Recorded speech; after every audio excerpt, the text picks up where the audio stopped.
皆さんこんにちは。ずんだもんなのだ。今回はバングラデシュのニュースを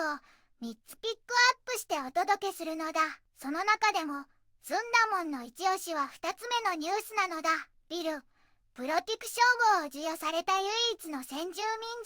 性の知られざる物語なのだ。バングラデシュ独立戦争の最中、スナムガンジ周辺で命がけの活躍をしたカシ族の女性カンカンエニンチタの物語なのだ。家族との別れや差別、拷問さえも乗り越え、ムクティ・ワヒニの二重スパイとして戦い続けた知られざる英雄なのだ。どんな風に情報を集め、どうやって戦況を変えていったのか、そしてなぜ彼女が唯一の先住民女性としてビル・プロティクを授与されたのか、そのドラマチックな生涯を一緒にたどっていくのだ。バングラデシュは南アジア、ベンガル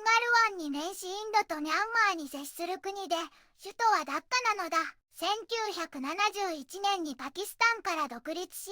議会制の共和制を取る国家なのだ。人口は約 1.7 億人。産業は衣料品輸出や農業、造船などなのだ。ベンガル語の鹿やスクサイ、エイと魚を中心とした食文化が特色なのだ。現在は気候変動による洪水や河川侵食、ロヒンギャ難民問題が注目されているのだ。一つ目のニュースなのだ。戦後の戦争、パキスタンの捕虜と郵便によるプロパガンダという記事なのだ。この記事は1971年12月16日にバングラデシュ独立戦争が終わり、パキスタン軍東方軍が降伏して約9万人のパキスタン兵がインドの捕虜収容所に送られた後の話なのだ。敗戦で国際的に孤立し、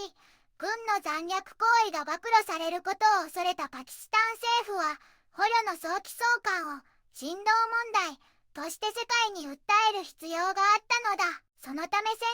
1973年、決定アヤログラム、消印、民間ラベル、絵はがきなどを総動員し、9万の捕虜、世界の良心への挑戦といった文句で宣伝する郵便プロ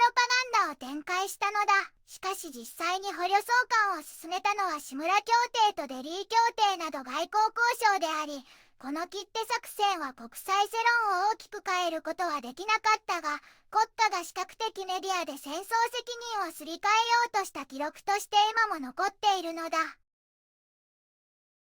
二つ目のニュースなのだ。ビル・プロティク賞号を授与された唯一の先住民女性の知られざる物語という記事なのだ。バングラデシュ独立戦争中、スナムガンジ周辺で活躍したカシ族の女性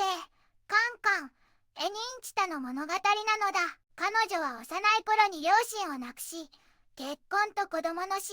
離婚で深い苦しみと差別を受けたのだ。1971年、パキスタン国境警備隊員マジド・カーンと再婚するが、戦争中に夫は転属され行方不明になり、夫を探して各キャンプを回るうちにムクティ・ワヒニのスパイと疑われ、パキスタン軍に1週間拷問されたのだ。その後、敵のスパイとして利用されそうになるが、復讐心から自由戦士側のヘラル・ウッディン大尉に真相を明かし、ムクティ・ワヒニの二重スパイになったのだ。物乞いに変装して情報を集め、パキスタン軍キャンプから武器や弾薬を繰り返し盗み出し、ラクシュミプルのシャヒード中隊などに届けたのだ。特に1971年8月には、バナナのイカダで地雷や爆薬を運び、スナムガンジのジャルディや橋破壊作戦を成功させたのだ。彼女の情報と補給で、バスライ、テングラ、キラやベティルガオンなど少なくとも20の戦闘が成功し、そのうち9つの戦闘には自ら前線で参加。テングラ、キラの戦いでは銃弾を受けて負傷したのだ。この比類なき勇気と貢献により、カンカン、エニンチタはバングラデシュ政府から女性3人のうちの1人として、そして唯一の先住民女性として、タケ勲章、ビル・プロティクを授与されたのだ。彼女は2018年3月21日に亡くなったが、その偉業は今も語り継がれているのだ。3つ目のニュースなのだ。敗れたファシスト勢が選挙前に復活を画策とユヌス氏という記事なのだ。バングラデシュの暫定政府の最高顧問ムハマド・ユヌス氏が2025年の勝利の日に国民向け演説を行ったのだ。ユヌス氏は選挙前に敗北したファシスト勢力が復活を狙い、秘密の殺人などさらに過激な計画を進めていると警告したのだ。最近のシャリフ・オスマン・ハディ氏への襲撃もその一例として、犯人は特定済みで必ず処罰すると約束したのだ。国民にはデマに惑わされず自制し、若者を守り団結して民主主義を守ろうと呼びかけたのだ。また、病院にいる BNP 議長で元首相の彼だ。ジア氏について、政府が VIP として最大限の治療支援と、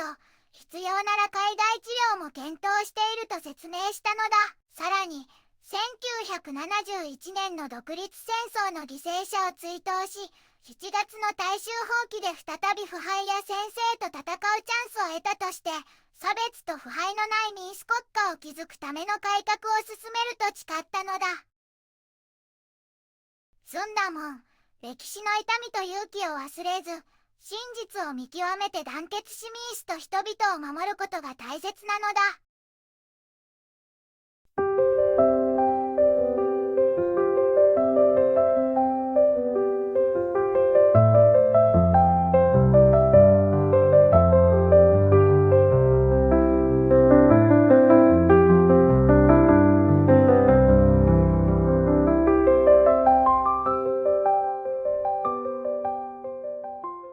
こんにちはなのだ。この番組では世界のあまり知られていない国や地域からちょっと不思議でちょっと感動するニュースをお届けするのだ。日本ではあまり話題にならないけど、世界には僕たちが知らないままの出来事や優しさや驚きに満ちた物語がたくさんあるのだよ。テレビでもネットでもあまり見かけない。けれど本当はもっと伝えられるべき小さな世界の声。そんな声を僕と一緒に見つけに行くのだ。さあ、一緒に知られざる世界の旅を始めるのだ。